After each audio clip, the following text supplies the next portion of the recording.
Or hindi pa kayo sure? So, yun hindi pa sure. Yes, oo. Soulmate ko na si Kim. Oo, ganun na. Tagal na natin eh. Papa-eme-eme pa ba? So, yes friend. I think so. Parang hindi ko na ma-picture yung sarili ko nang hindi ko siya kasama. Pero hindi ganun yan dati. Alam ni Nanay Isa yan. Di ba? Alam niya yan. Saksi siya. Saksi siya. Ako po or naman.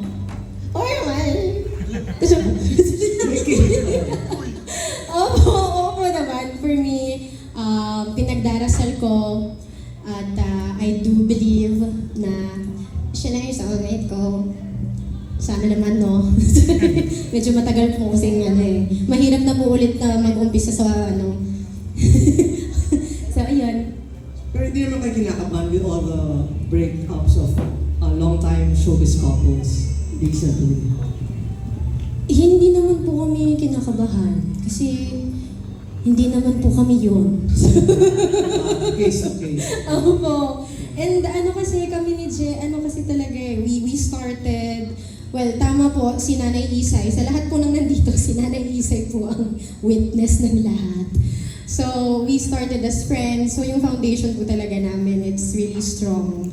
So, I'm not comparing naman po with kung anong nangyari sa kung kanino man. But, naniniwala kami ni Je na iba po kami and yeah. Thank you. Thank you po. That's all.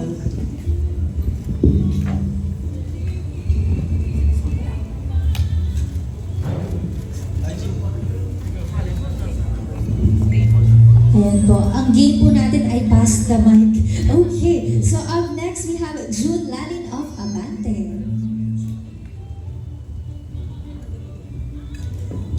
Ang tatanong ko si Direk Daryl, kasi nung time na ginagawa itong pelikulang to, madalas na friendship, di ba? Magka-text. Sobrang excited siya. Sabi niya, sobrang puri-puri niya kayo, no?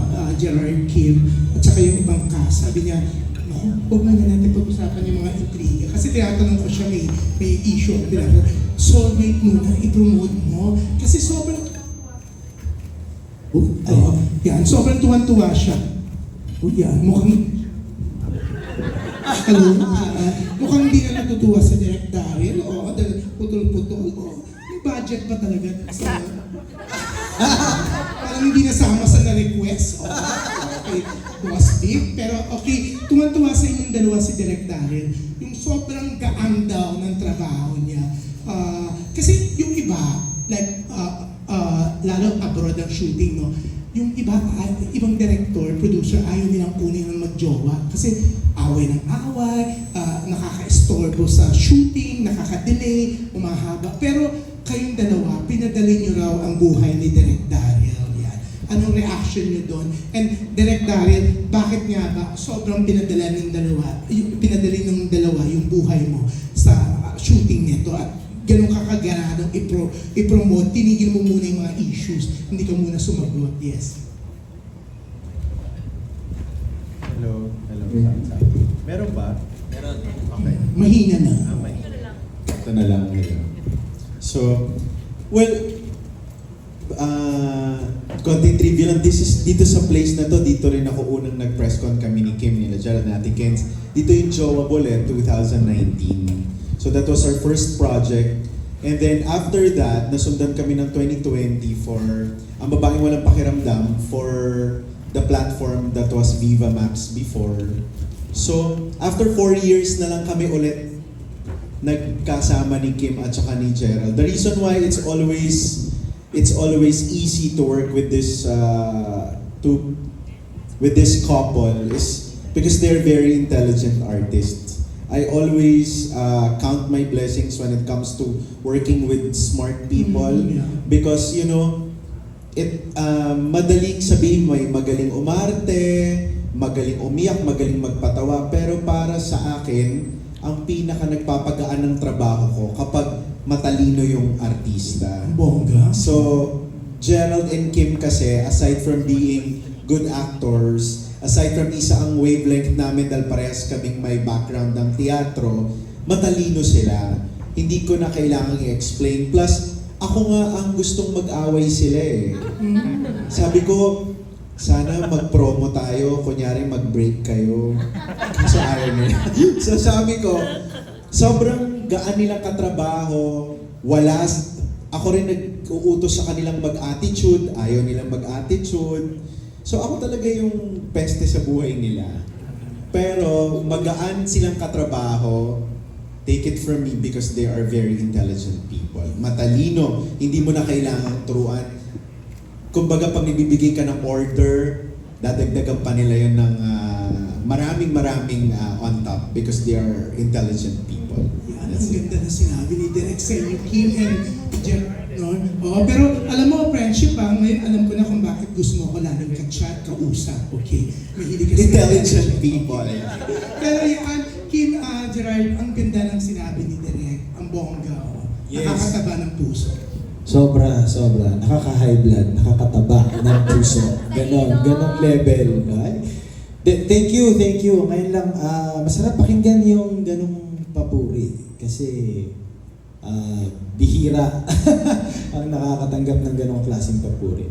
But it's also the same kaya kami nagkasundo-sundo. Same style, same sensibility, same wavelength. Of course, kita-kita naman natin by his works. Napakatalino rin ni Daryl Yap. So, lahat naman, ang maganda kasi, napansin ko, pag theater artist,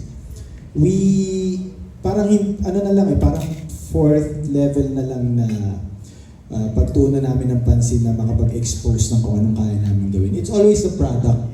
Kailangan maganda yung pelikula kasi ganito lang yung gagawin mo. 3 minuto ka lang sa eksena, blah blah blah.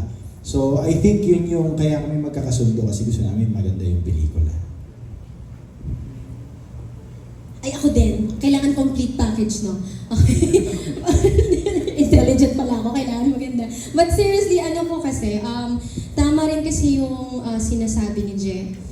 I think we talked about this the other day, na iba yung feeling kapag you're in a set na pare-pareho yung gusto or goal ng lahat ng nasa eksena.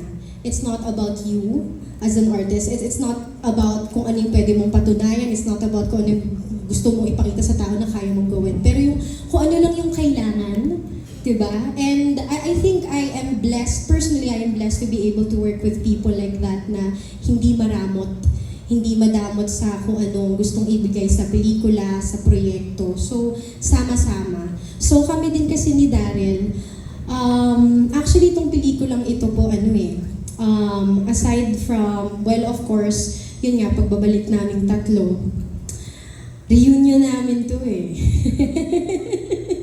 It's been how many years na? 4 years. And in between those 4 years, ay nagkaroon ng mga time na hindi kami nag-uusap ni Daryl for certain reasons. At nagkakaintindihan po kami. Ganun yung level of friendship namin ni Da. So, ang sarap sa pakiramdam na reunion ng magkakaibigan at kaya rin magaan yung pakiramdam na nandun kami sa Korea is pangarap namin yun ni Da. I remember nandun kami sa taas nun, tapos kabang-kaba kami nung time na press ko ng Jowa Ball. Na kami, may press ko na. Oo nga, tatanungin nila ako, bakit ako yung bida? Tapos magtatanong sila sa akin, bakit ako gumawa ng pelikula? Yung mga ganun, di namin alam kung anong sasagot namin sa press nung time na yun.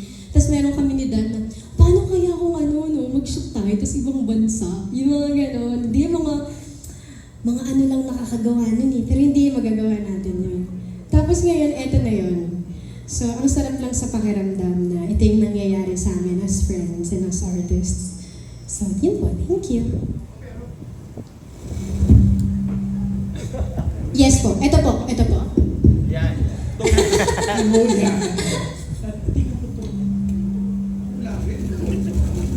Anyways, at least bongga yung Jowa Balls talagang kumita, di ba? Pinag-usapan, naging controversial na, di ba? Candy, di ba? Oo nga. Pero natutuwa ako si Candy kasali rin sa project na to. Parang lahat yata ng projects ng Viva, kasali ka, stockholder ka ng Viva. Pero hindi, favorite ko si Candy na excited akong panoorin itong pelikula ko dahil kasama siya. Pero yun, lagi kang kasama sa lahat. Binabraso mo yata si Boss B. Tinitext ko po siya ng katotohanan na nangangailangan po ako. Hindi, blessed lang po. And very grateful sa Viva na binibigyan po ako ng pagkakataon na magkaroon po ng mga gagandang project at masama po sa mga proyekto na iba-iba na genre. Pero ang galing mo rin kasi kada project, iba-iba yung pinapakita mong acting. Actually sa Facebook nga, sa social media ng Viva drama, yung mga eksena, putol-putol, di ba? Alam mo, paulit-ulit yung pamilya Juan, yung aliw na aliw pa rin ako sa'yo. Ang galing mo. Kahit yung sa inyo nila Janice na movie, kakaiba ka. Kaya ako, kaan mo ako, Candy. Oh, thank you. Maraming salamat. Pero anong ginagawa mo na every project, parang kasi you make sure na iba ang dating. Hindi yung parang pag pinanood ka dito sa proyekto, parang napanood ka na doon sa isang pelikula, iba-iba. Tinatanong ko lang sa director ko ano dapat kong gawin. Yun po ang totoo. Kasi binabase ko lang talaga kung ano ang, sabi nga ni Direk, kung anong order niya. Kung anong order ng director, yun ang ibinibigay. Kasi ngayon ko nga na-realize, sabi ko kay Direk, pagkasama pala yung Kim Gerald, parati pala akong kasama mula jowa ball, babae din ang pakiramdam sa ngayon. Hindi ka ba nagsasawa? Parang palagi sila nila. Dapat yata sila ang tanungin ko. I'm very grateful and given a chance na magkaroon ng trabaho at makatrabaho ko sila. Pero yun nga, congratulations sa lahat. No? Congratulations, friendship. Nakaka-excite yung movie mo, di ba? Thank you. Okay, my question is for Kim and Gerald. Mas boring ba o mas exciting na katrabaho niyo isa't isa? Pag may project kayo, mas boring or mas na-excite kayo? Kasi syempre magkasama na kayo lagi. Tapos sa work, ayan, magkatrabaho kayo. Mas, tingin niyo, mas boring or mas exciting? Bakit po ganun yung question? Baka mag-aaway po kami. Diba?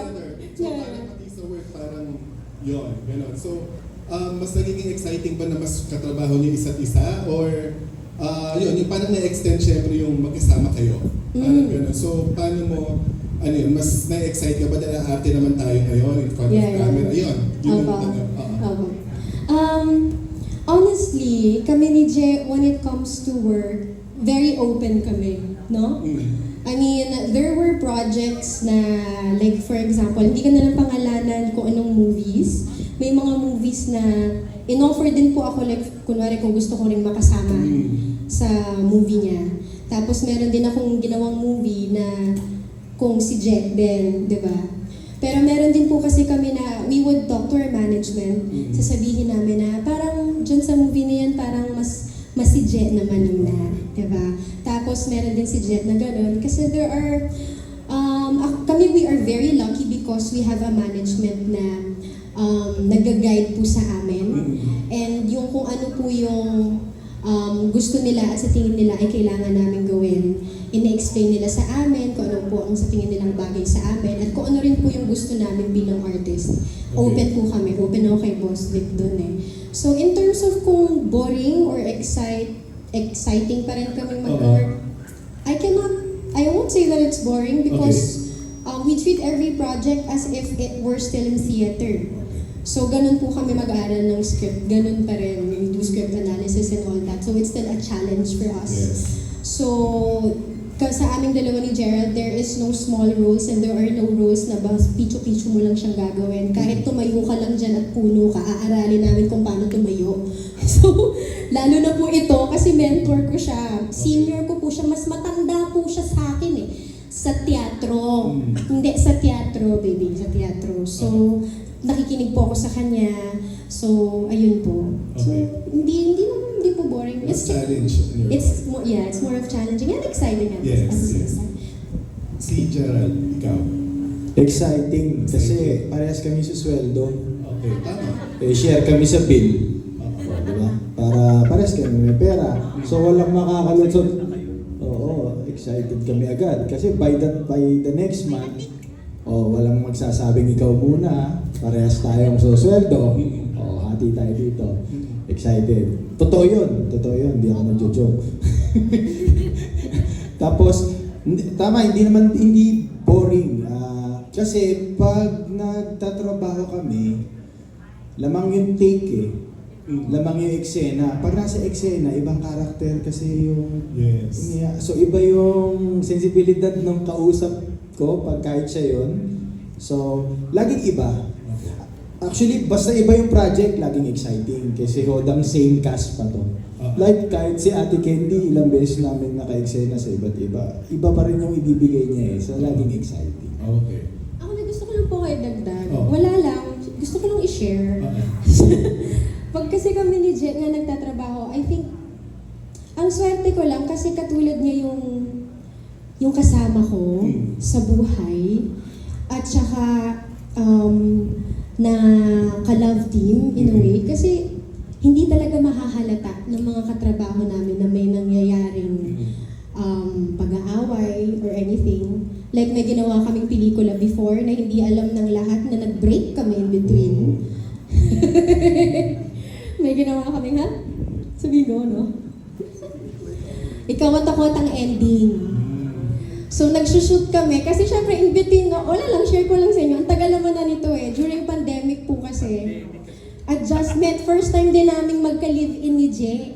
So yung mga problems namin bilang magjowa, nagkasama-sama, nag-piled up. So hindi namin siya talagang Nag-break kayo pero may bed scene. Ito na nga, kaya nga ikakwento ko, di ba? Huwag kang ganito kasi yon. Okay. So, hindi po kami, gusto nyo to, di ba? Yes, sulat nyo to. Ito. So, first time namin magka-live-in. Lahat ng problema namin, hindi namin siya magpagtuunang pansin na pag-usapan kasi kailangan namin kumita. Kailangan namin magbayad ng bills. Kailangan namin work. Yung ikaw at ako at ang ending, nagkataon pa, best friend namin yung mga nandun, direct Irene. Hindi namin sinabi din kay Irene, di alam ni Irene to. Hindi alam ni Irene to. Hi Irene. So, ang nangyari niya, location namin saan yung location natin, babe? Sa Ilocos Norte, sa yung dulo ng Pilipinas. Pagudpud. So, nag-away kami. Nakastay kami sa isang, cottage. So, nag-away kami doon, away. Break na tayo! So, nag-break kami. Tinignan ko yung sequence, guys. Bed scene kinabukasan. Okay, paano natin ito gagawin? Mag-aamin kami naman namin isa't isa. Kasi drama po talaga yung kawat-akot ang ending eh. Drama. Ito kasing si Jay, hindi po kami nakakatulog nang hindi kami nagiging okay. So, naging okay naman na po kami. After nung bed scene na hindi naman sa camera. So stress. Wow, charin. TMI. So basically, naayos naman po namin yung aming problema pero walang nakakaalam. Kinabukasan nun, okay kami. Tapos namin yung movie. Ngayon lang namin nasabi. So ganun po kaming dalawa ni Gerald mag-work. Kasi nangyari na po siya before kahit Rock of Ages days. So we had to fall in love all over again on stage without the people knowing that there is something happening off stage na ayun. Okay. Ayun po. Maraming salamat. Ay, may trivia. Thank you very much for your question. That was Jeff Fernando of Daily Tribune. Up next, we have G. Trilliana of Malaya. Good evening for direct. Alam naman natin na ito ba yung dahilan kung bakit niyo po naisip gawin ang movie? To be completely honest, this movie was scheduled talaga 2022 before I do Made in Malacanang. Before ko po gawin yung Made in Malacanang, it was announced sa vision ng Viva. Dito. No, it was not here. Sa Cubao. Somewhere in Cubao. Novotel. Sa Novotel. Sa totoo lang po, before Made in Malacanang, dapat sinushoot na namin yung soulmate. Yun nga lang, hindi kami nagkaroon ng chance ni Kim. With Gerald, the communication is, it's a little different with Gerald because, I don't know, of course, there's still a man in me. And si Gerald naman, lalaki. So when we chat, it was very casual. Je, kamusta kayo ni Kim? Something like that. But I can't remember what happened during the election. Medyo nagka-gap kami ni Kim no? Parang medyo, because she was supporting the color of your table, I was supporting the color of the carpet.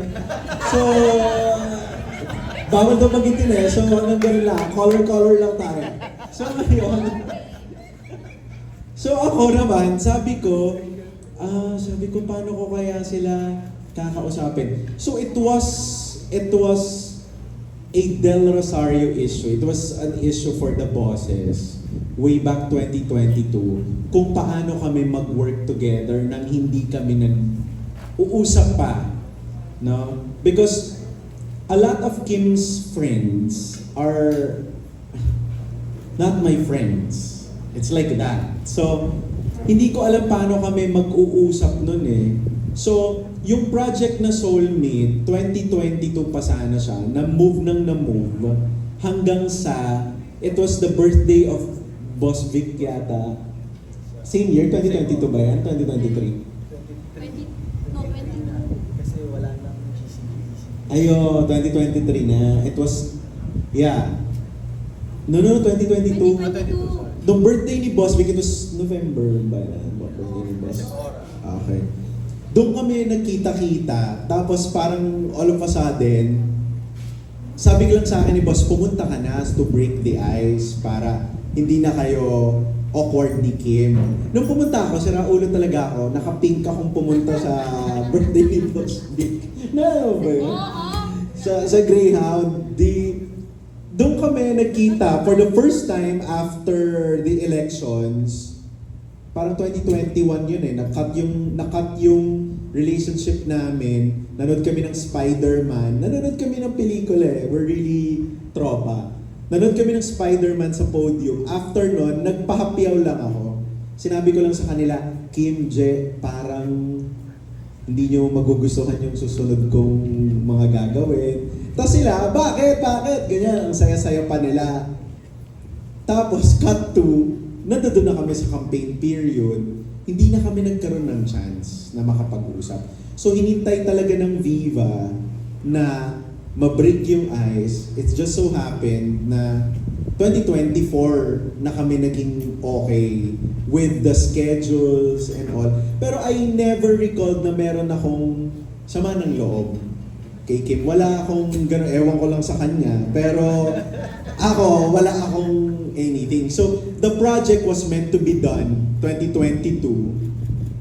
But up until now naman, meron pa ding K-wave Meron pa rin namang sobrang hilig sa K-drama, sa ganyan. So, I really think it's time to show the Filipino viewers kung ano yung nagugustuhan nila sa K-drama with, a touch of Filipino artistry. So, ang ginawa namin dito, binaboy talaga namin lahat ng K-drama moments. Sa Tara ba to? Yeah, kinda. It's a little mix of everything. But it's more of showing yung length and yung dexterity ng pagganap ng Kim Je Kagaya na sinabi ni Kim, iba-iba naman yung galaw nila dito. Even with Ate Kens, with Miss Isay and Ate Marnie, lahat naman nag-contribute sila dun sa pagka-K nung pelikula, nung pagka-K-drama o K-pop nung pelikula. So I guess it was meant to happen this 2024 and it's all about destiny. Yan ang tingin ko. I'll just beg the indulgence na kasi mag-ask pa ako yung so when you reunited on the set, everything was ironed out na. Doon naman sa couple. Parang hindi masyado, no? Ang hirap. Sa totoo lang, alam ng prod yun, nung nagkita kami for look test, before kami magkita, nagchat-chat na kami. Kasi ang huling chat namin was about Lenny and Bongbong So, Ay, sorry. So ang huli naming chat was about politics. And Kim was saying, no. Kim was asking me, they really have to do this, they really have to say this. You know, I have friends, friend kita, I can... She's really a friend, no? Maiiyakan ba tayo? Basta ako, kaibigan ko talaga sila. So, yun yung huli naming chat. Daryl, nasaktan mo yung kaibigan ko. Daryl, kailangan mo ba talagang gawin to? So, tinitignan ko yung, paano ko mag-hello? Kasi hindi ako nagre-reply sa ganun niya eh. Please. Ganon. So ako alam, hello, magsishoot na tayo. So hindi ko alam paano. So anong nangyari, nagchat lang ako kay Jet. Sabi ko, okay ba kayo? Can I call? Ganyan. So usap, nung nagkita na kami sa look test, we just hugged each other. Hindi pa kami nag-uusap. Ay, ba't kami iiyak? Hindi pa kami nag-uusap. Nag-uusap na lang kami, parang konting Korea, pero nakapag-uusap talaga kami nung nasa Pilipinas na. Kasi Ma'am, it was very different. It was very different for me, but it's very hard for them. Me, I don't mind being, bashed. If people hate me, I really don't give, So sila ganun because they are really good people. So they get affected most of the time. So ako, hindi talaga. So hindi ko alam kung paano ko sila kakausapin. Hanggang ang dami namin na pag-usapan na issue. Sa totoo lang sa pag-uusap namin, si Ate Ken, si Ate Isay, naging wardrobe na. Sila na yung nagpapalit ng mga artista. Kasi ang taga naming nag-iyakan kami doon sa shoot. In-explain ko sa kanya why I campaign for these people, why she has to campaign with these people. It was very heartwarming because you get to understand your friend. Sa akin, hindi mahirap. But dun sa kwento ni Kim, kita ko talaga yung hirap niya having to be a Daryl Yap's friend in the midst of, showbiz people who are actually very known to be the color of our table. So, ang sabi ko, okay, sige, pakinggan muna kita. Hanggang sa inopen up ni Kim yung hirap. So, I guess she's the rightful one to, to tell the story. But for me, I don't remember myself feeling anything bad for them. Specifically because I know na mas sila yung makaka-receive ng hindi magaganda. Kasi, kilala ko yung mga nakasamahan ko ng loob sa showbiz. Friends nila eh. So I'm sure, sinasabi, Kim, Je, ba't naman ganyan si Daryl? So, sila yon. So, eto Kim. Ito na. Sa totoo lang po, ito po ang kinakaba ko. Kasi alam ko kailangan ko siyang harapin. Paano ba? Ano ba, Mama? Okay, so it was, okay, medyo kinakalma ko lang yung sarili ko because it was very hard during that time because, sorry, wait lang. Kinakabahan ako talaga. I'm strong. Hello, meron na akong inaway sa page ko kasi bastos dun sa page ko kahapon.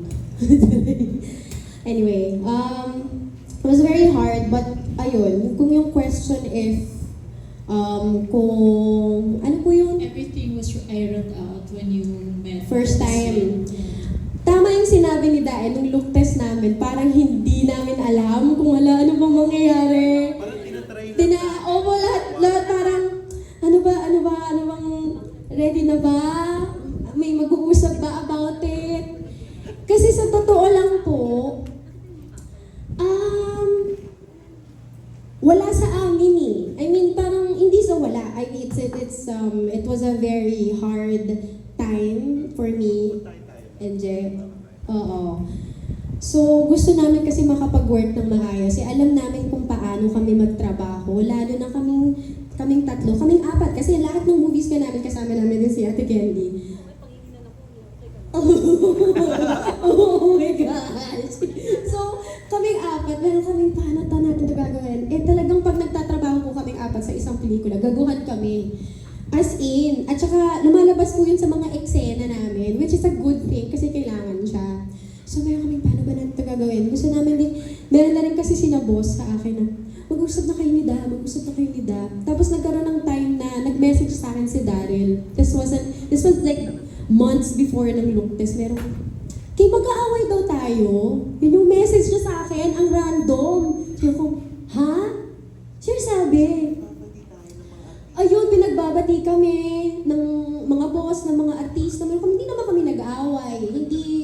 Although he knows na hindi ako pabor dun sa mga pinagagagawa niya pong mga bagay-bagay. And I was very honest and open with that about it. And ang dami kong questions sa kanya. But then again, I am the kind of friend wherein tinanggap kita eh. Kaibigan kita. I will be right by your side. Kaya kitang ipagtanggol. But this time around, I will not talk to you muna. Alam niyo po yung ganong klaseng kaibigan.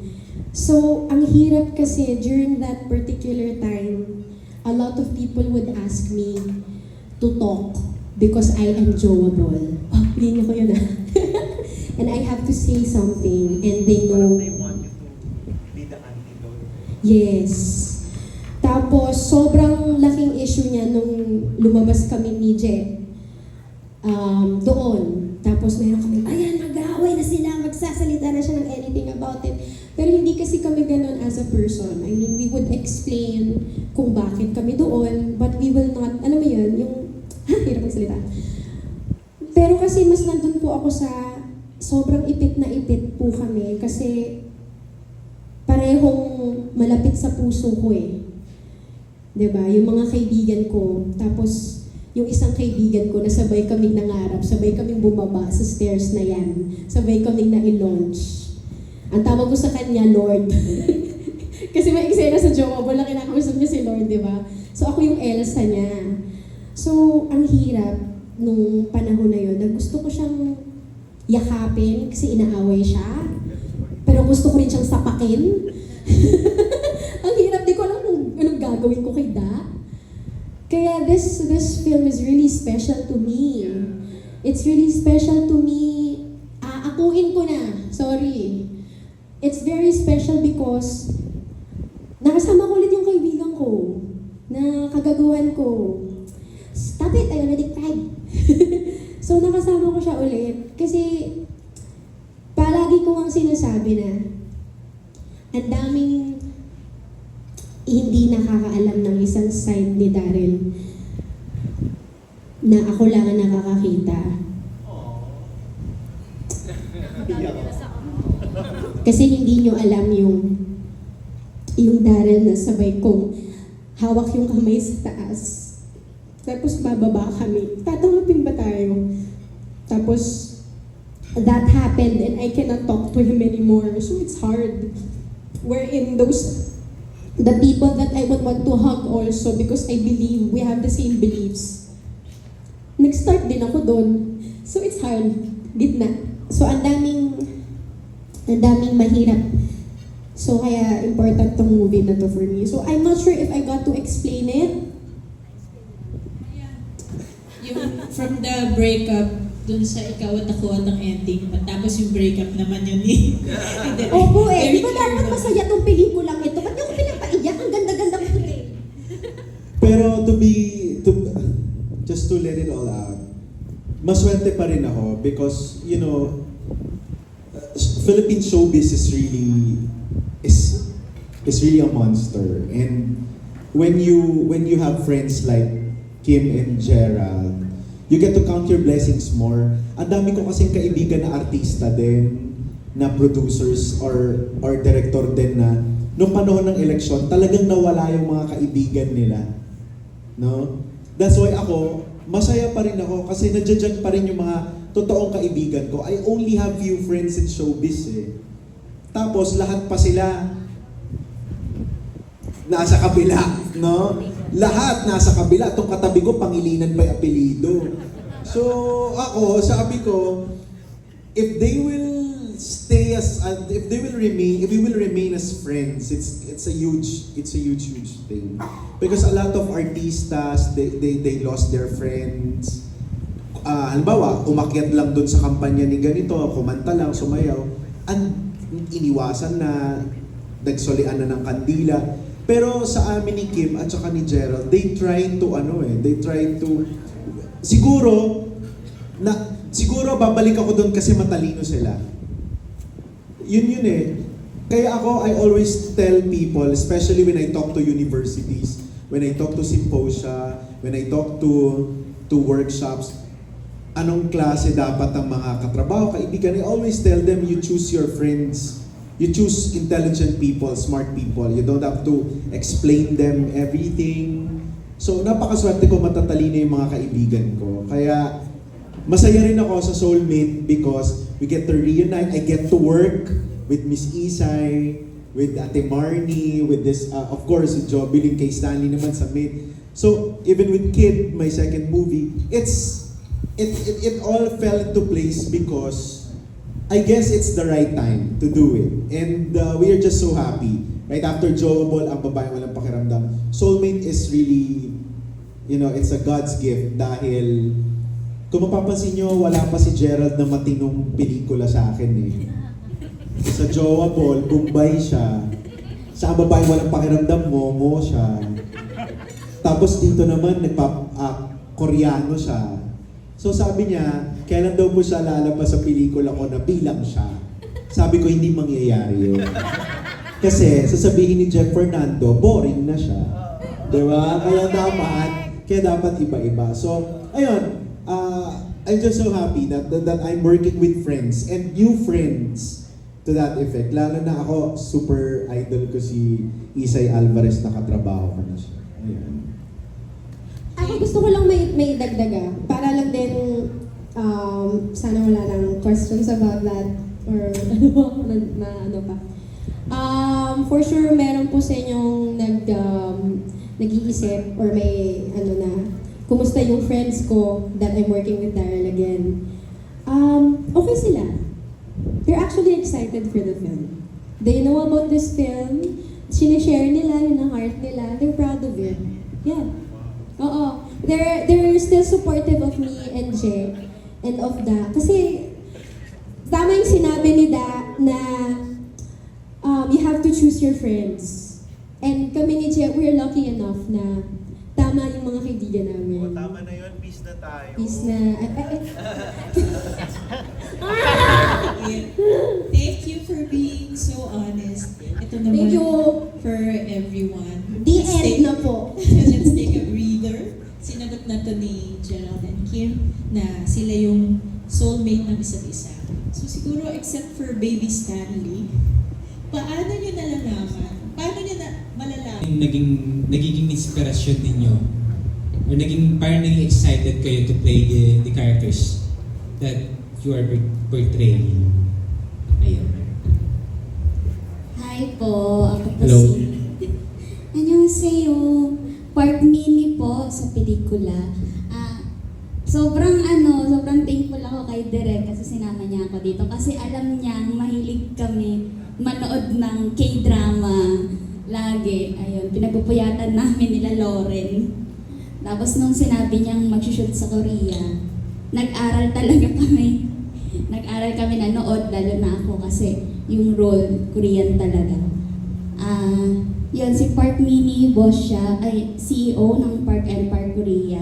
At boss nila, Juanito at Sonny Boy. Sonny Boy.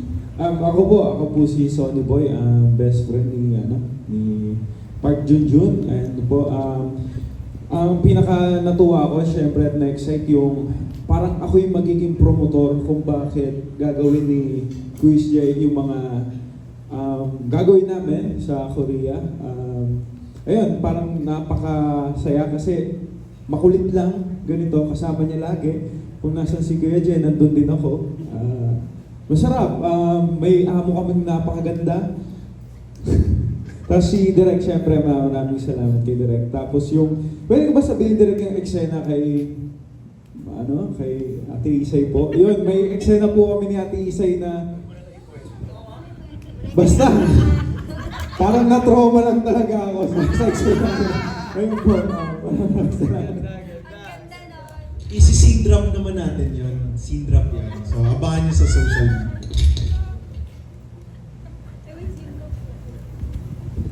Buti pa sila nakapunta ng Korea, ako hindi. Pero I'm very thankful na nakasama ako sa pelikulang to at finally nakatrabaho ko si Direk Daryl kasi dapat makakasama ako dun sa una pero hindi natuloy and this time natuloy. And maybe siguro kukwento ko yung first scene ko na ginawa dito sa pelikula. May racket ako nun sa gabi. So dahil mababuting loob siya, naiintindihan niya yung buhay na kailangan magana buhay, inuna niya yung eksena ko. Yung eksena ko parang more than 7 minutes. And knowing Direk Daryl na mahilig siya ng isang take, ang dami-dami kong sinasabi at pinapunta niya ako dito, pinapunta doon, pinabalik dito, dito ka favor, dito. Siyempre, first time yun. Walang second take, walang close up, walang malayo, wala isang go. Hanapin mo yung camera mo, make sure na alam mo ang blocking mo. First time ko, buti na lang, dahil ako ay tumanda na sa teatro, kami po, siguro, sanay na sanay kami na inaaral talaga po namin yung script bago kami tumapak sa set.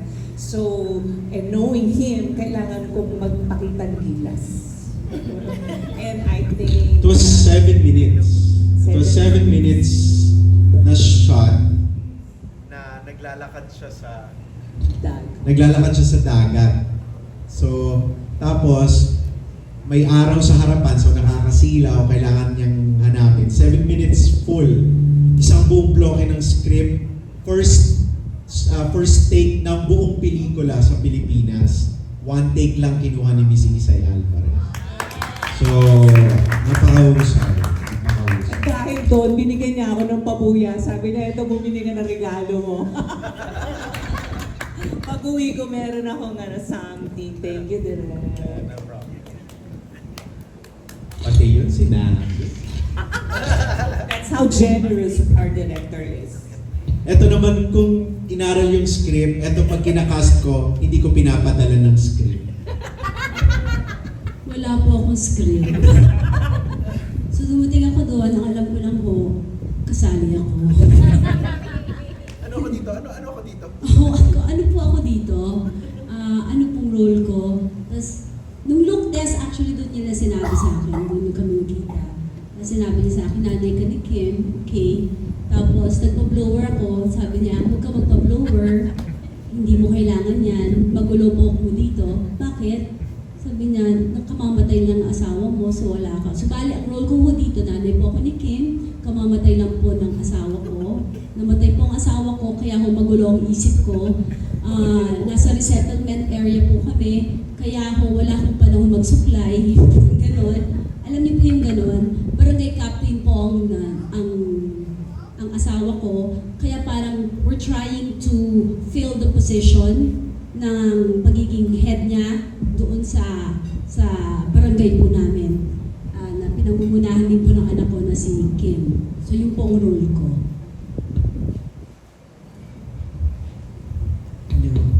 Okay, ako naman, ang role ko, City Administrator Canlas dito. So, gobyerno, kasama nila. First time ko maka-work si Direk and sobrang it's an honor talaga na makasama. Nag-enjoy ako. Nung sinabi City Administrator yung role, so sabi ko, may script. Gusto ko sana basahin. Siyempre, basahin ko muna para aralin ko yung script. Pagdating, wow! Ang haba ng linya. Oh my goodness. Buti na lang to. Sa second day, yung pinakamahabang linya. So, thank you. Nabasa ko yung buong script and na-enjoy ko talaga at masasabi ko napakaganda ng pagkakasulat. Thank you, Direk. Hello po everyone. I'm Stanley po as MM Patikon. And sobrang saya ko lang po talaga na nakakasama ko po si Direk. Hindi po siya yung nagagalit po ng nagapin ng libong director pag hindi po nagagawa. Parang ginujoke na lang po yung mga cast na joker po siya. Actually po nagsimula po ito sa, galing po kami sa lola ko, pauwi na po kami. May nag-chat po sa mami ko na kasama daw po ko sa Made in Malacanang, mag-shoot daw po sa bahay ni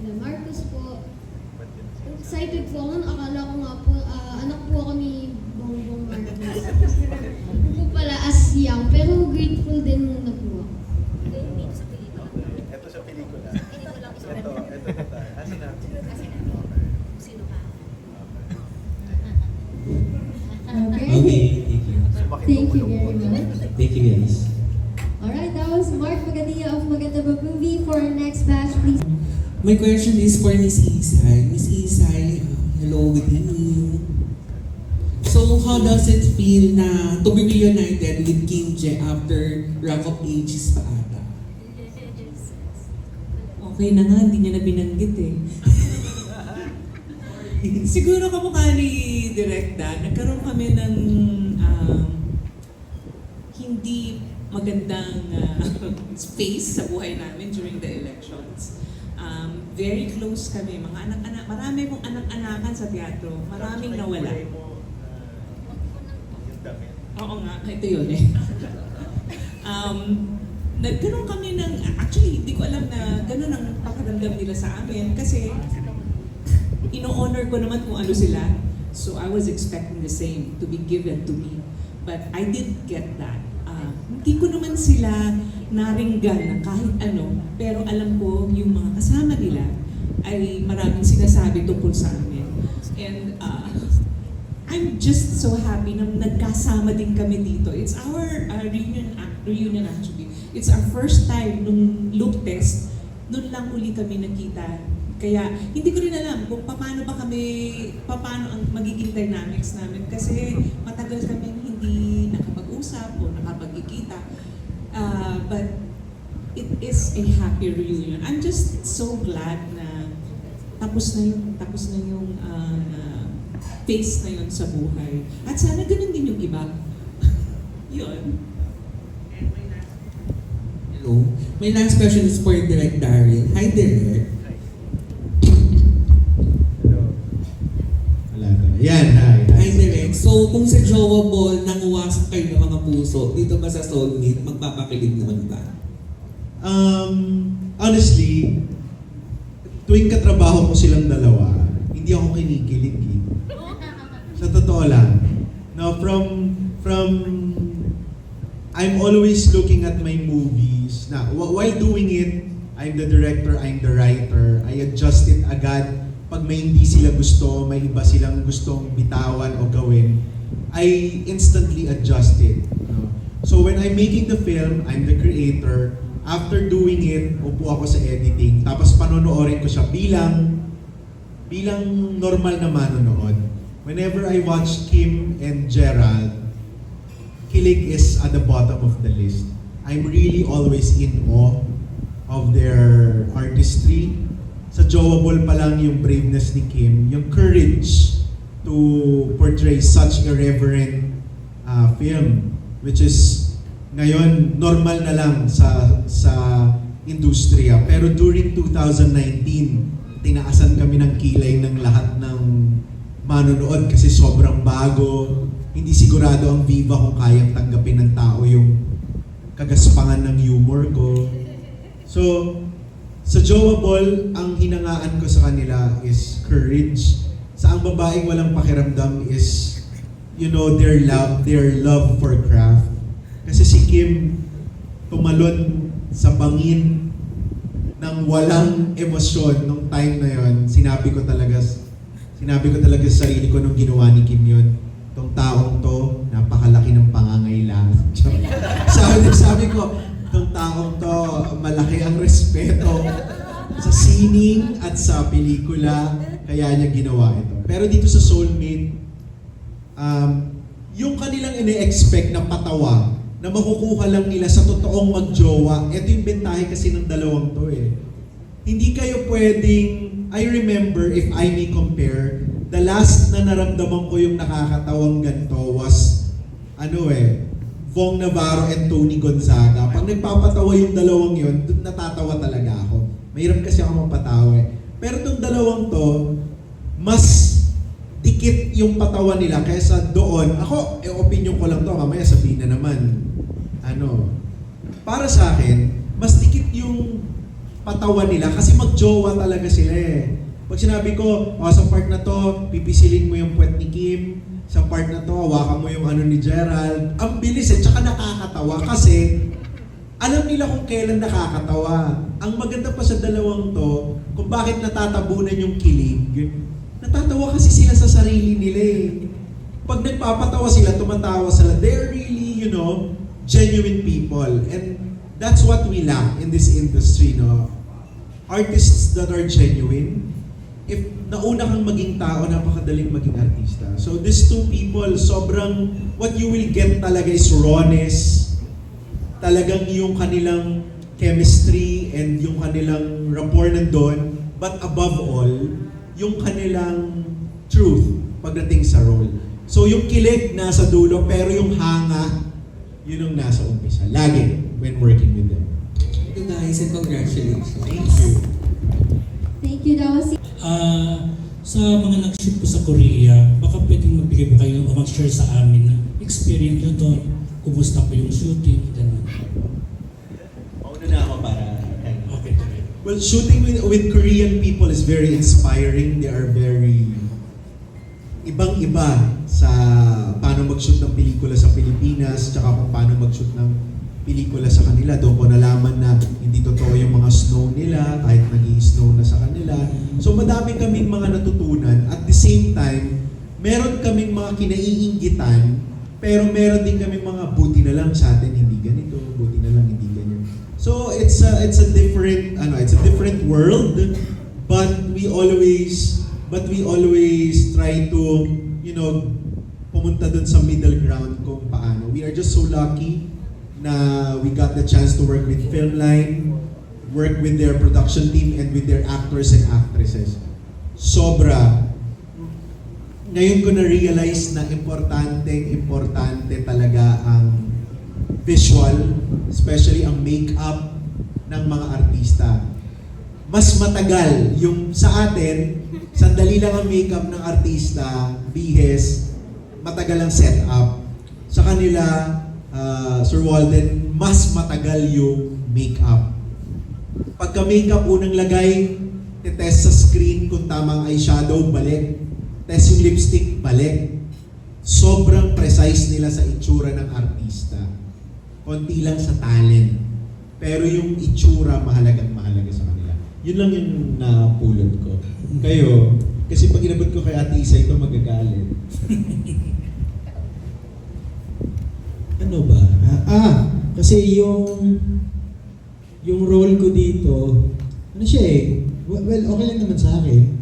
Wala naman akong pake, kasi okay lang, ako naman to. Pero nakakatawa magpanggap na Koreano sa bansa nila. So, sa latang, kita may prosthetics eh. So, hindi, maganda kasi, pinagtitinginan ako, pero ang maganda doon, sabi ko, habang pinaprosthetics ako, ano ang maganda dito?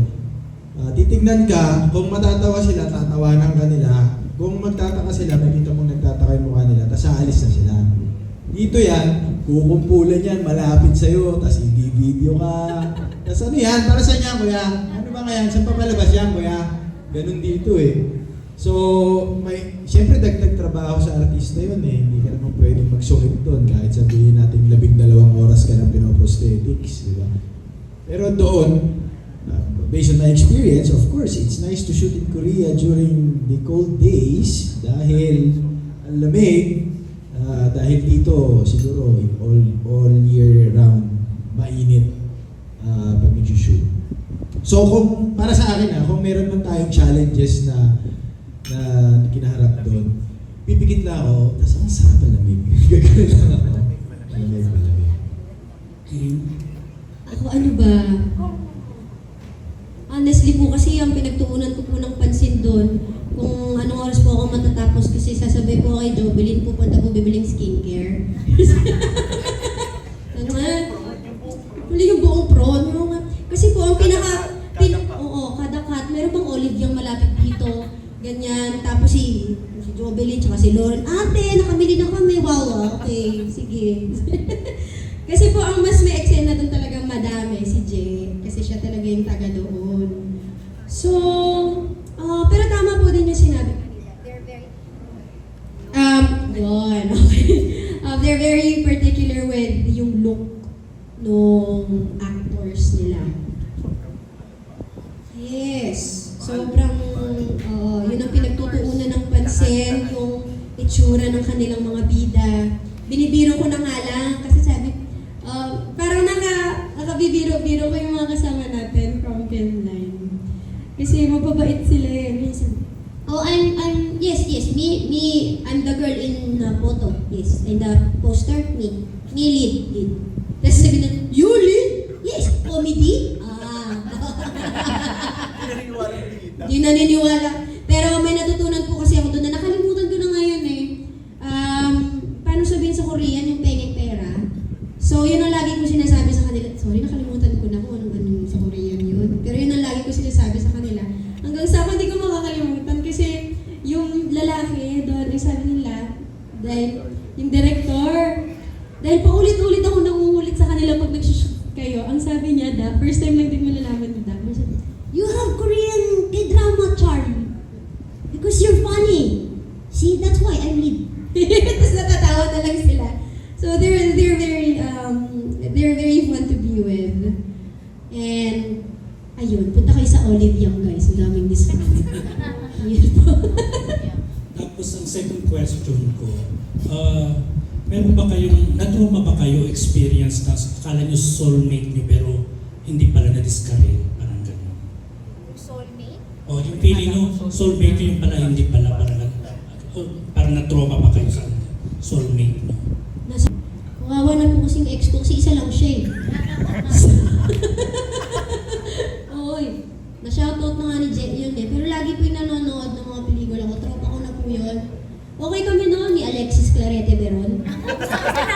Opo, dati akala ko soulmate ko siya kasi simula high school. Ano po, pero hindi ko Alexis Clarete Beron, Batangas City bro. Pero hindi, tropa ko yan talaga. Lagi yun, fan yun. Lagi minsan na, pupunta siya sa premiere na yata. Tapos, ayun. Ex na ni Jet, yung French. Tsaka yung ano? Ano ba? Yun sa akin, hindi naman trauma, pero syempre, yun nga, akala mo soulmate. Kasi syempre, at the right age during that time. Yung bago kay Kim, yung my French girlfriend. Kasi ex-girlfriend. Kasi pumunta na ako, nakilala ko na yung magulang eh. Nakilala ko na yung tito, tita, pinsan. Nagpasko ako dun eh. So pag nagpasko ka na with the family, iba na yon. Nakita na rin ako, nagpasko na rin with my family. Ngunit, subalit datapwat, may mga sensibilidad talagang lalabas pagkatapos ng ilang taon. Na, ano lang naman yan eh, sa relasyon lang naman eh, willing ka bang mag-adjust o hindi? Ganun lang naman yan, individually, hindi kami parehas willing mag-adjust. So, ayun yung nangyari. So, pero hindi siya trauma. It's a learning experience. Miss Candy, baka may gusto ko share. Bakit?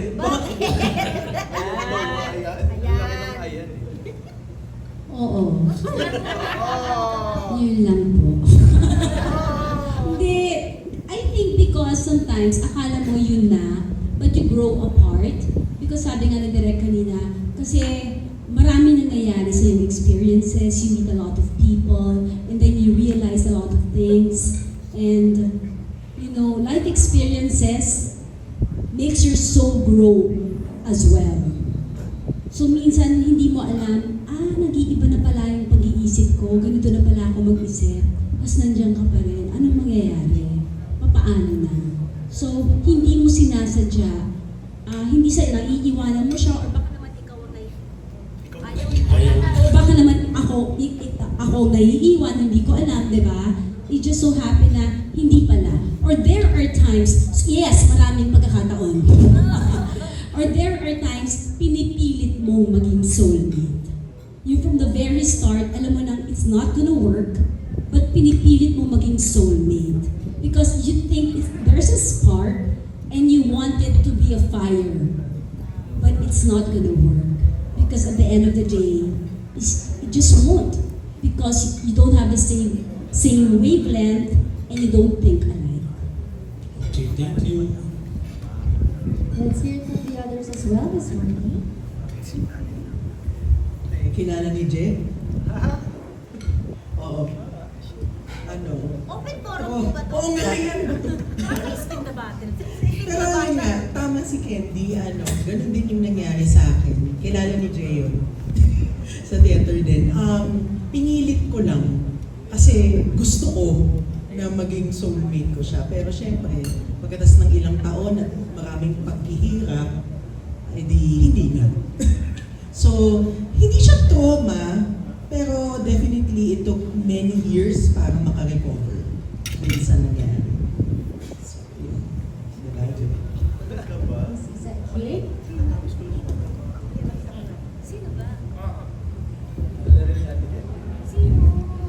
Hello? No. Hello, ako kasi hindi ko alam eh. Kasi parang huling jowa ko pa parang 14 pa ako, kaya hindi ko masabi kung soulmate ba eh. Pero, shota lang, pero hindi din naman trauma. Siguro ano yun, experience lang talaga. Di ba, nagkakasawaan, pareho kayong bata. Ha? Hindi naman. So, hindi ko kasi pa talaga mahanap kung ano ba talaga ang soulmate para sa akin. Yun. Ayaw ni Jovelyn. Wala na i-share. But yeah, I think that is the last question. Thank you very much. That was Rod and Yung lahat. Yung ang tanong ko lang is, tinanong kanina yung experience sa Korea. Tatanong ko naman yung mga hindi naka-experience ng Korea. Kumusta naman po yung hindi naka-experience ng Korea? How is it working? Unfair nga lang din. Pero pupunta naman daw kami yan. Actually, napakasaya nung ano namin nung filming namin, yung time namin. Kasi yung evacuation center namin, fully air conditioned. Kaya kung kayo nilalamig kayo sa Korea, malamig din naman yung time namin. Kaya ops na rin. And it was a great experience. Yung 4 days ko, that 4 shooting days ko, yun, masaya yun. Okay. Yung iba? Fun experience kasi nga maginaw po, hindi kami lapot.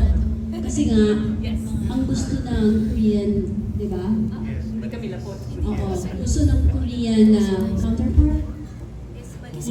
Malinis yung resettlement area. Masaya, mabango tingnan. So mukha kaming mabango kahit hindi ako nakapagsuklay. Tama din? Yun. So, at masaya. Masaya yung set. There was a lot of chika time habang nagsiset up. Ang daming food. There was a lot of food and there was a lot of talking, a lot of catching up. It's all about catching up talaga. So, masaya. Ay, sabihin kayong dalawa lang ba yung hindi nag-Korea? Kayong dalawa lang? Yung iba ba?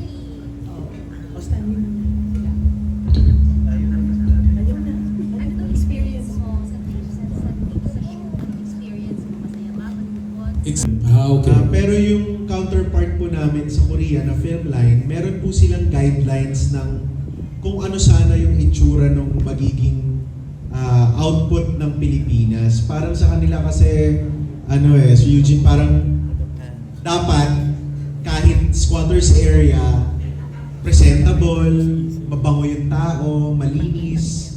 Dapat ganun ang Korean, hindi poverty porn. Kumbaga parang hindi bentang-benta yung kahirapan. So, dito sa Pilipinas, dahil ang kwento niya yung pamilya ni Kim nasa lanta ng bagyo, tapos mayaman yung pinagkatrabahuan ni Gerald, yung pinakakwento ng soulmate is magtatagpo yung kanilang mga souls sa panahon na stress yung character ni Kim at stress din yung character ni Gerald because they want to achieve something. So, yung eksena sa Pilipinas ay Pilipinas talaga. Wala po kaming dinayang shoot, nag-Korea talaga kami. Talaga pong ni-request namin kay Boss Big na Korea. Korea talaga. Okay. Tapos direct, kasi yung mga past films mo, ang daming binabali. Parang binabali na paniniwala, kung ano man yun, kultura or pag-uugali ng mga tao. Anong binali mo sa pelikulang ito? Binali mo ba yung mga parang formula ng mga Korean films? Well, ang una ko pong binali dito yung ilong ni Gerald na Paul. Para po maging Koreano siya. Sa totoo lang po, pinakamahirap na parte ng pelikula yung gawin siyang mukhang Koreano. Doon po kami hirap na hirap since look test hanggang mag-pack up. Doon po kami hirap na hirap. Gawin siyang Koreano. Actually, hanggang ngayon pong ine-edit namin, hirap na hirap pa rin po kami. So, yung po ang unang nabali. Pero, ang pagka-rebelde po ng pelikula namin ngayon, ng pelikula ko ngayon, ay yung paghahalin tulad po ng kung ano ang focus ng Korean at Philippine cinema. Yung focus kasi ng Philippine cinema, it's more of poverty, it's more of love story pero ikaw sa bida. Ganun po. Sa Koreans naman, doon sila nagpo-focus sa romantic side, yung nakaka-in-love talaga. So ang ginawa po namin, pinagsama po namin yung paano kung ang istorya ay Pilipino, pero ang atake sa paggawa ng pelikula ay Koreano. So yun po yung pinakabali niya. So marami pong anggulo na kinuha. Di ba po sa mga K-drama, magtutwist lang ng buhok, mga 10 anggulo. Dito po sa wasik yung gumanon. Kasi 10 anggulo agad yon. Holding hands, 10 anggulo. So nakakatawa po siya kasi ino-OA namin yung mga ginawa ng K-drama. So parang gano'n po. Pinarody namin yung K-drama movies, yung mga ganyan. Okay. Sa kwento pa lang ang nakakatawa na, so I'm sure it's really a funny movie. Thank you very much. Thank you po. Thank you. That was Sir Eugene, Essence of People's Journal. And for our last set of questions, we have Trixie Dawes, a TikTok content creator and an influencer. Since nabanggit na rin yung mayaman mahirap, so, and I believe art is political, so, ang tanong ko sa inyo is, in this day and age, hadlang pa rin ba sa tingin niyo sa pagmamahalan yung social status? Social status.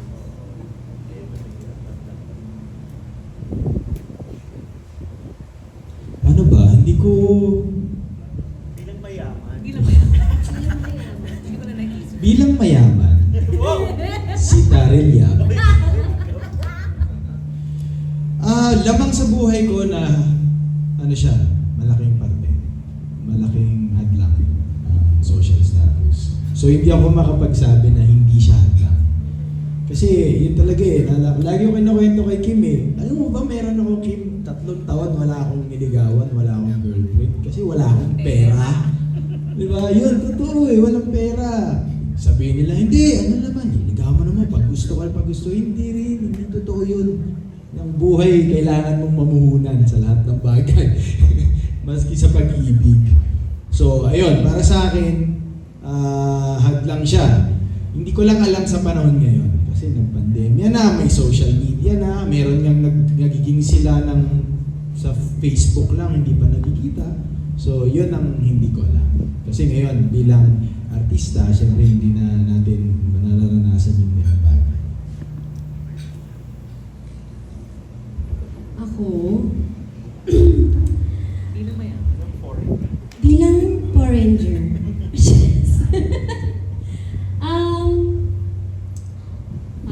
I actually don't think that I'm the right person to say this. Kasi, parang napag-usapan natin yun one time, no? Parang sa podcast din namin. Ako po kasi, lumaki po ako sa isang pamilya lumaki po ako sa Saudi. And both my parents are OFWs. And hindi po kami mayaman, pero hindi rin kami mahirap. But lumaki po ako sa isang pamilya na hindi dapat pinag-aawayan ang pera. Yun po ang rule ng aking daddy at ng aking mommy. So every time na magkakaroon ng financial problem sila, well, hindi ko na masyadong alam kasi syempre bata pa lang ako noon. Pero sinasabihan niya ako ngayon that I'm in a relationship with Je. We should really talk about it. Naiintindihan namin yung isa't isa. Yung gano'n. Nakabaliktaran niya. Nakabaliktaran sa akin. Namulat ako sa isang pamilya o komunidad na pera ang nakasalalay sa pera, ang ganda ng ugali at ang init ng ulo. Actually, totoo. Magkabaliktad ang paniniwala, kumbaga, ng pamilya namin when it comes to So that we actually had a really long conversation about it. Na si Je ang nag-explain sa akin na hindi niya alam paano niya sabihin sa akin na hindi mo kasi naintindihan kasi hindi mo naranasan. Yun. Tapos ako naman, pinipilit kong ipaintindi sa kanya na pwede naman natin itong maayos na hindi nag-aaway or kung ano man, di ba? So we needed to meet in between. So, I don't know if it's a challenge, I think, in a relationship. Of course, it's always a challenge, whether it be in a relationship or individually. It's always a challenge financially or kung ano yung status mo. But it's actually the way that you would deal with it. So, I am not in the right position to say that hadlang ba siya or it's but I still believe that it still depends on the person how you deal things, especially on that part. So, yeah. Did I make sense? So, ayun po. Yun po yung take ko on it. Thank you. Si Ate Kenz may pinaglalakan. Hello. Ay, may sariling mic. Hindi. Sabi ko kasi, for me, personally, hindi hadlang yung social status kung mayaman or mahirap. Lalo na siguro pag tumatanda ka. Kasi parang mas bata ka, mas marami kang mas marami kang requirements para sa partner mo. Kailangan ganito, ganyan, ganyan. Ngayon habang tumatanda ka, basta may tao, may mata, may ilong, may bibig. Diba? Ganun na yun eh. Nag-narrow down. No, but the fact is, I don't think it's the social status, but yung ugali. Yung ugali. Kahit hindi siya ganun kayaman, basta may trabaho at nagsisipag. Magkaiba yun. Kasi kung nagtatrabaho at nagsisipag, may pag-asa siyang umangat at maaari mong tulungan na umangat sa buhay. Pero kung gano'n na nga siya, tapos tamad, walang pangarap, paano mo tutulungan? Kahit hilahin mo mula sa kama, kung ayaw, wala kang maitutulong. Magkaiba yun. So I think that's a difference. So it's not the social status, but I think it's the mindset.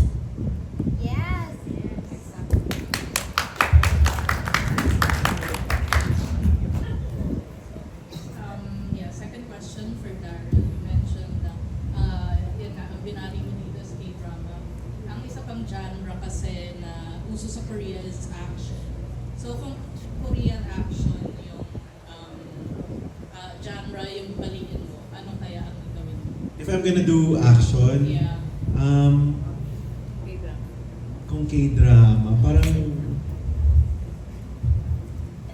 iniisip ko pa lang, parang ang daming shots, lalo na kung action, no? Ang daming budget dapat. Oo. Sobrang mahal kasi mag-shoot sa Korea. I'm gonna tell you, honestly. One location is 2.5 million pesos. Nandiyan ba yung prod? Nandiyan ba prod team? Yeah. We want to shoot sa Dongdae Noom.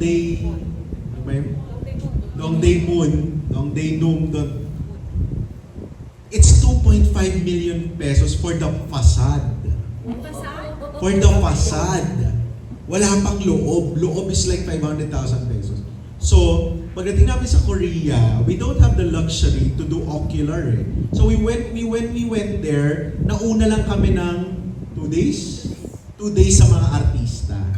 So pagdating namin doon, naghanap kami ng location. So, meron pang ganito, bigyan ko kayong trivia. Meron pang ganito. Pag nag-shoot sila sa Korea, kunyari, let's say, may hotel, let's say Dongdae Noom. Yung kanilang malaking museum. Kung ano man tawag, nakalimutan ko pa sa Dongdae yung tawag. Dongdae Moon. Yung series na magsushoot doon, babayaran nila yung location habang umaandar yung serye. Meaning tapos na kayo mag-shoot. 5 days lang kayo nag-shoot doon. Hanggat hindi pa siya lumalabas sa Netflix, hindi nila ibibigay yung location na yun sa ibang production. Babayaran mo yung takbo. So kami sa Korea, yung sinut namin isang bahay doon sa, ano ba yung sinut natin na sobrang ganda ng bahay nila Lore, nila Alma? Hanok Village. May bahay kaming pinili doon. Not until mapalabas siya, bayad yun eh. Kaya mahal. Hindi nila binibigay, hindi nila sinisira yung imagination ng tao. Kumaga parang ganito. Dito kasi sa atin, pag sinabi mong horror movie, may suki na dyan sa San Juan eh, di ba? May suki na doon. Ay, alam ko kung saan to. Ay, alam ko kung saan yan. Sa kanila bawal. Pag na-shoot mo to na bahay ni Gerald, hanggat hindi natatapos yung series niya, hindi siya lalabas sa ibang series. So, ganun yung sa Korea. Kaya kung mag-shoot ako ng action, tas tatakbo yung character ko sa isang street, 2.5, 2.5, 2.5, parang malabo-labo kung ako. Malabo-labo yan kung ako. So, yung kultura nila ng paggawa ng pelikula, medyo mataas na eh. May anticipation na. They don't want to break the imagination of the viewers. Nandun na sila agad eh. So, for me to shoot again to Korea, it will require me siguro mga times 4 of the budget. Buti na lang, meron kami buti na lang, merong isang Pilipina doon na contact din ng Viva na siya yung isa siya sa mga nagbigay ng talents for Queen of Tears. Napanood niyo ba si Ate Banji sa Queen of Tears? Oo, nasa Queen of Tears siya. Siya, ang nagagawa niya, binibigay niya yung mga location na walang bond. Yung tipong hindi naka-reserve dito. Halimbawa, yung sa Goblin, yung tunnel dun sa Goblin, wala nang nagsushoot doon kasi bayad nila yun eh. So hindi siya pwedeng lumabas sa other movies or other series because they want to preserve the Goblin imagination. So mahihirapan ako pagdating sa Korea kasi I have to shoot, tapos babayaran mo pa yung length kung gaano katagal. Just like us, Soulmate, 29. So, ibig sabihin, hanggang yon yung binayaran namin sa location na yon, until malabas siya sa streaming, hindi nila ibibigay sa ibang prod. Kasi sa Soulmate yan eh, sasabihin nila. So, ang hirap maghanap ng location, lalo na for action. So, yon sana na may nakuha kayong trivia kung paano mag-shoot sa Korea. Kaya hindi sila nag-uulit. Yung nakita mo sa isang K-drama, imposible makita mo sa isa pang K-drama. Pwede sa pelikula, pero series to series no, movie to movie, impossible. Sorry. Thank you. Looking forward to the movie. I think that was it. Thank you very much for